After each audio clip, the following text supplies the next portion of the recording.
जब इंट्यूशंस को मिल जाए एक मार्गदर्शन, वो दीपक की ज्योति जल जाए और आपको पता चल जाए कि इंट्यूशंस का इस्तेमाल कैसे करना है, तो समझ लीजिए आप लाइफ में कंप्लीटनेस आ गई है। आपकी लाइफ में आपको एक मार्गदर्शन मिल गया है और वो साथी मिल गया है जो आपको वो लाइटमेंट दे पा रहा है। शायद आशा करते हैं वैदिक वन लाइफ जीपीएस आपकी लाइफ में वो ज्योति का काम कर रहा है और करता रहेगा। अगर आप मेरे चैनल पर नए हैं तो जुड़ जाइए, सब्सक्राइब करना मत भूलिएगा, घंटी बजाना मत भूलिएगा। और हम बात करते रहेंगे आपके आने वाले ट्रांजिट के बारे में। बात कर लेते हैं जुपिटर रेट्रोग्रेड जो होने वाले 9 अक्टूबर से लेकर 4 अक्टूबर 2025 तक, अगले साल फरवरी तक जो ट्रांजिट में वक्री रहेंगे। और अगर आपका स्कॉर्पियो लग्न है, मून साइन आपका स्कॉर्पियो है, वृश्चिक लग्न या फिर चंद्र कुंडली आप चंद्र राशि आपकी वृश्चिक है, तो आपके लिए ये भली भांति बताएगा कि आपके जीवन में क्या क्या घटित होने वाला है। आइए बात कर लेते हैं आपके बारे में। आपका जो 7th हाउस में जुपिटर वक्री हो रहा है क्या लेके आएगा। 7th हाउस किस चीज़ का होता है? पार्टनरशिप का होता है, रिलेशनशिप का होता है, एसोसिएशन का होता है, न्यू कोलैबोरेशंस का होता है, पब्लिक इमेज का होता है, बंधन का होता है। और ये दिखा रहा है जुपिटर रेट्रोग्रेड यहाँ पर इस एस्पेक्ट में आप करोगे दोबारा रीथिंक, आप करोगे दोबारा रिकंसिडर करोगे चीज़ों को कि क्या क्या करना है, एनालिसिस करोगे अपना, आप इंट्रोस्पेक्शन करोगे कि भाई क्या चीज़ रह गई है, क्या गलती हो रही है, रूट कॉज क्या है। उन चीज़ों को लेके आपकी ज़िंदगी में बहुत बदलाव आने वाला है।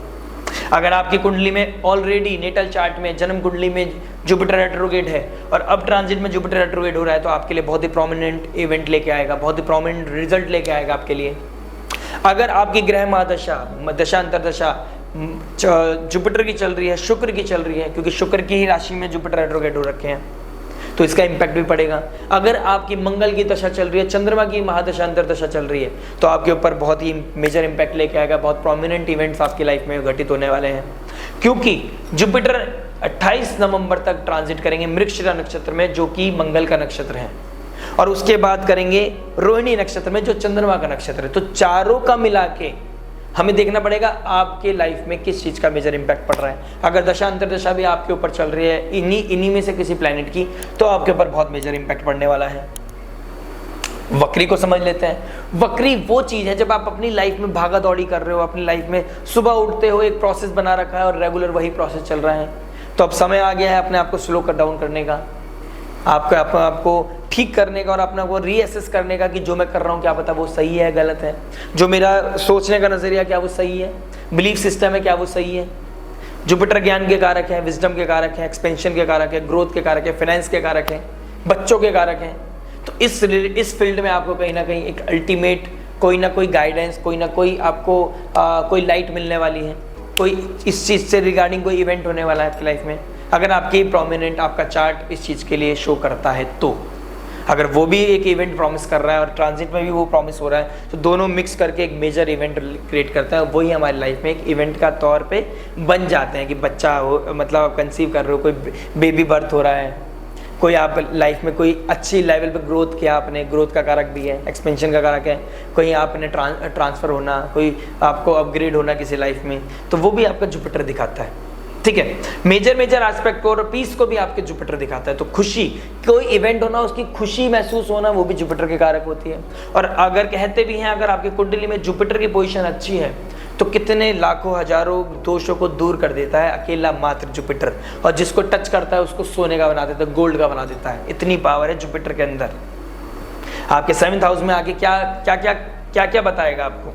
देखिए 9 तारीख को जुपिटर वक्री हो जाएंगे और 13 तारीख को 12th हाउस से वीनस 1st हाउस में आ जाएंगे। सामने एक दूसरे को देखेंगे 180 डिग्री से, तो बनाएंगे लक्ष्मी नारायण योग। कहीं ना कहीं अच्छा होना, आपकी इमेज को दोबारा से रिक्रिएट होना, इमेज को लेके लोगों की नज़रों में आपकी इमेज एक अच्छी दोबारा से रिक्रिएट होना। आप अपने पार्टनरशिप पे काम करोगे, अपने रिलेशनशिप पे काम करोगे, वो जो इंटीमेसी डिफरेंसेस आ रखे थे उस पर दोबारा वर्कआउट करोगे। कहीं ना कहीं दोनों के बीच में एक रोमांस आएगा, पीस आएगा, आपका एक लग्जरी की तरफ रुझान बढ़ेगा, आप घर में कुछ ऐड ऑन करोगे। ठीक है, फेस्टिव सीजन आ रहा है तो ये भी बनेगा। लेकिन एक प्रॉब्लम है, 20 अक्टूबर के बाद 10 दिन बाद ही 11 दिन बाद 9 अक्टूबर के आपका जो जिस नक्षत्र में ट्रांजिट कर रहा है मृगशिरा नक्षत्र का, उसका जो डिस्पोजिटर लॉर्ड है मंगल, वो 8th हाउस से निकल के आपके कहाँ चले जाएंगे 9th हाउस में। 9th हाउस में मंगल अच्छा है, लेकिन राशि वाइज नीच का हो गया है, जल तत्व राशि में एक फ्रोशियस, एक एनर्जेटिक, एक सेनापति का चले जाना, वहां पर उसका कोई कार्य नहीं है, तो नीच का हो जाएगा। तो कहीं ना कहीं आप अपनी इमेज को लेकर कंसर्न रहोगे, अपने पब्लिक इमेज को लेकर, पार्टनरशिप को लेके, मैरिज को लेके, स्पाउस को लेके, कोई ना कोई बिजनेस डील को लेके किसी ना कोई कारण बनेगा जो आपको, आपके कॉन्शियस लेवल को डिस्टर्ब करता रहेगा, विजडम को डिस्टर्ब करता रहेगा। ये नहीं करना है, अपने आप को परेशान नहीं करना है, बेटर है गाइडेंस सीख करें अगर कुछ ऐसी सिचुएशन बन रही है, क्योंकि 28 नवंबर तक मंगल नीच के रहेंगे और जुपिटर नक्षत्र जो रहेगा, जुपिटर किस नक्षत्र में ट्रांजिट करेंगे, मृगशिरा नक्षत्र में। तो इस नक्षत्र में बहुत प्रोमिनेंट रिजल्ट रहेगा। अगर ऊपर से चल रही होगी मंगल की महादशा तो और ज्यादा आपको इंपैक्ट देखने को मिलेगा, या अंतरदशा या प्रत्यंतरदशा, तो आपको मेजर इंपैक्ट देखने को मिलेगा। ऊपर से रिलेशनशिप में दिमाग तो कम लग रहा है, और ऊपर से फिर राहु 5th हाउस में है, तो लव रोमांस कोई एक्स्ट्रा ऑर्डिनरी काम करा रहा है, out of the box, limit cross करके आप कहीं और दिमाग लगा रहे हो, या आप सोशल मीडिया पे अपने आप को अलग तरीके से अपने आप को प्रेजेंट करने की, अपनी एक इमेज क्रिएट करना चाहते हो।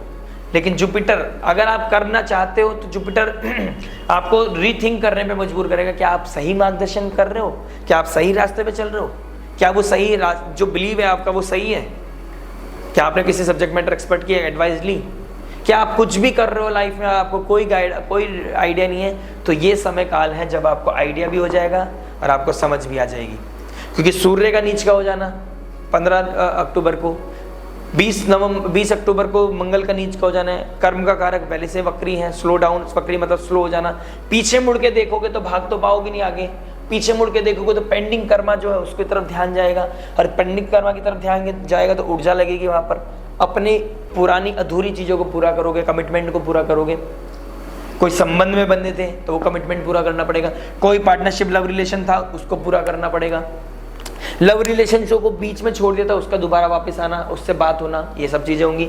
और अपनी इमेज को ठीक करना, ये भी बहुत प्रोमिनेंट हो जाएगा। जैसे ही 7 नवंबर के आसपास, मैं आपको बताता हूँ, 20 नवंबर के बाद कॉन्फिडेंस लैक होगा, मन नहीं लगेगा, परेशानी आएगी, अपनी इमेज को कॉन्शियस, अपनी इमेज को लेकर कंसर्न हो जाओगे, उस पर काम करना, एफर्ट मारना आप स्टार्टिंग कर दोगे।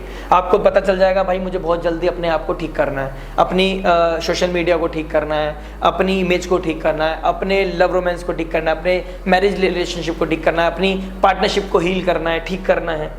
ठीक है, फिर 7 तारीख को जैसे ही दोनों एक दूसरे की राशि में बैठ जाएंगे तो राशि परिवर्तन योग बनेगा, बहुत ही हेल्दी बनेगा, लेकिन दोनों मारक हैं।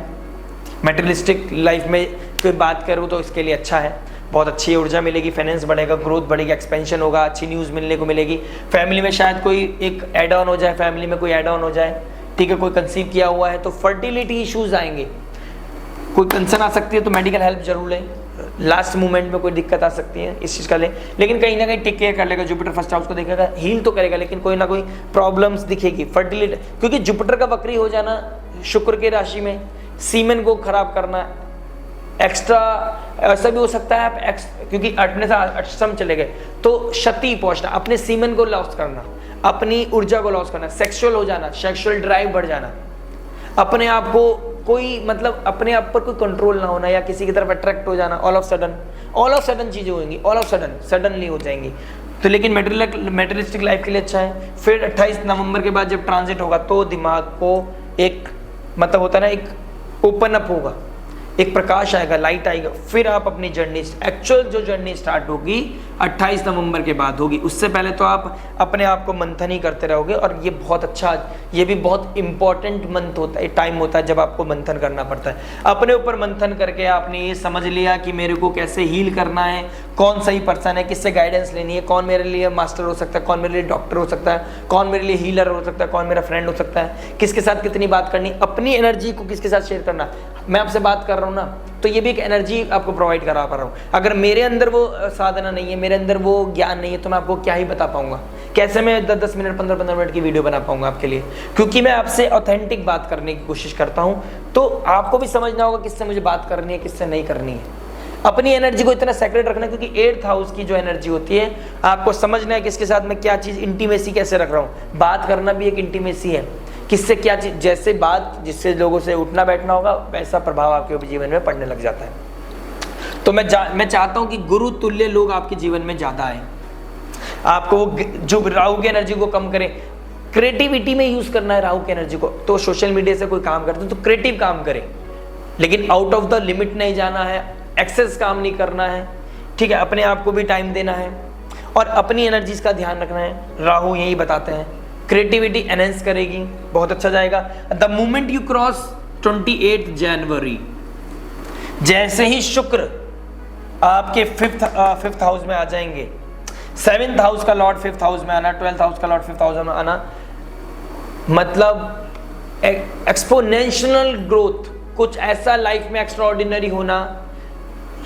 शुक्र उच्च के रहेंगे कम से कम मई तक, 3-4 महीने तक उच्च के रहेंगे आपके, और 15 मई तक जुपिटर रहेंगे। दोनों एक दूसरे के राशि परिवर्तन बनाना, आप इमेजिन नहीं कर सकते आपकी लाइफ में कितना बड़ा ट्रांसफॉर्मेशन आने वाला।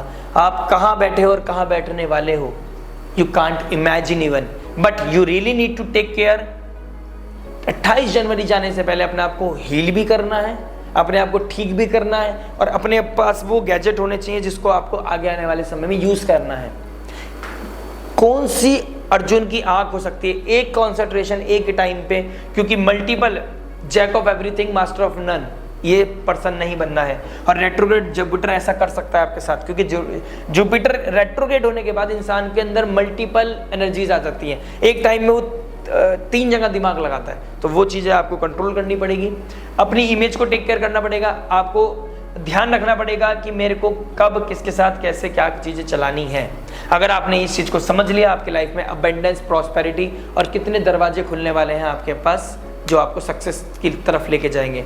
वो कुर्सी आपके लिए इंतजार कर रही है जिसके लिए आप दिन रात मेहनत कर रहे हैं। मिलते हैं नेक्स्ट वीडियो में, टिल देन नमस्ते, राधे राधे।